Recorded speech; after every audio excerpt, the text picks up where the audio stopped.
Okay, like I said in the last video, we are trying to find all the zeros of this function. You were given two solutions earlier.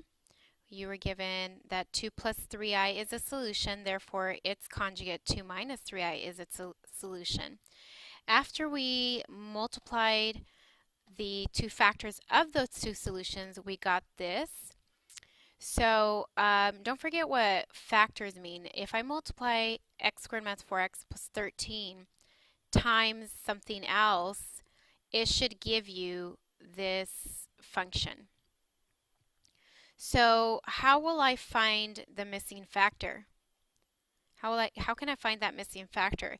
If this times this equals x to the fourth minus 4x cubed plus yada yada yada. How can I find this here? Division, right. So if I divide both sides by x squared minus 4x plus 13, I should get that last factor. We don't know what this is. It could be a trinomial, it could be a binomial, but if I find this, then I should be able to find the rest of the solutions. So that's what we're going to do. We're going to divide the trinomial that I found by multiplying those two solutions, x squared minus 4x plus 13. You're going to divide that by your polynomial function. We're going to do long division because we're dealing with division by a trinomial. Okay, so as I go through the process here, remember divide the first one on the inside, x to the fourth, divided by the first on the outside, we get x squared.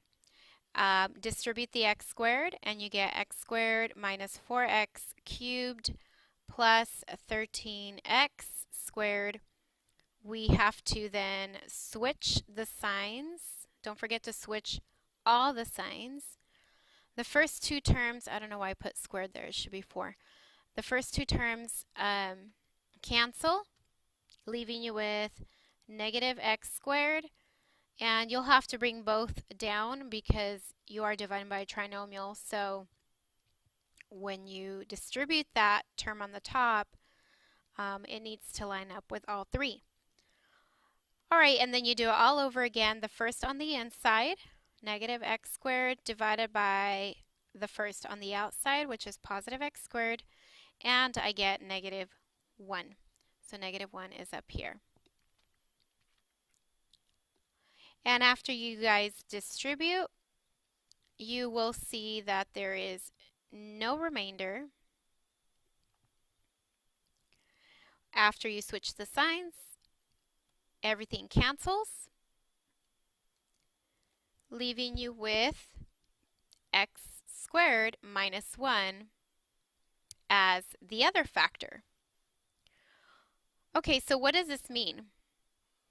This means that if you were to multiply x squared minus 4x plus 13 with x squared minus 1, you should get the function that we're dealing with. I'm just going to put f of x because that's really long to write. Well, remember, we already have the solutions to x squared minus 4x plus 13. So now we're going to factor x squared minus 1. And that should be easy to factor because it's a difference of squares. So when you factor this, you know that it's x plus 1, x minus 1, which will help you find your solutions to be negative 1 and positive 1.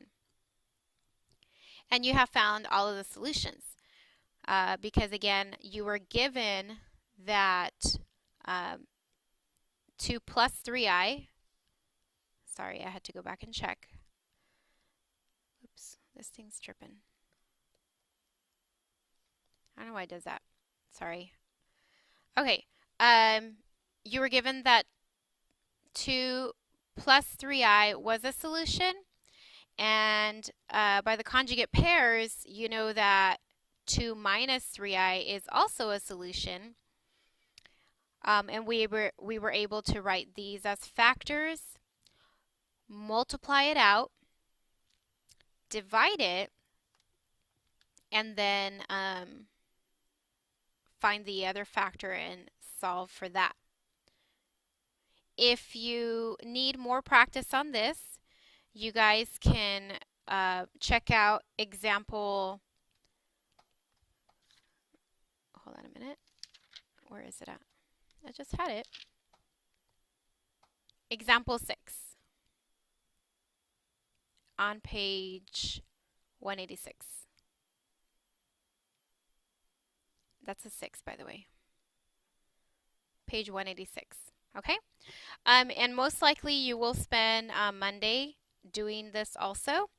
So on Monday, just keep working on the assignment that I give you here. I want you to do the following. Page 187, 27 through 31 odd. I completely forgot now.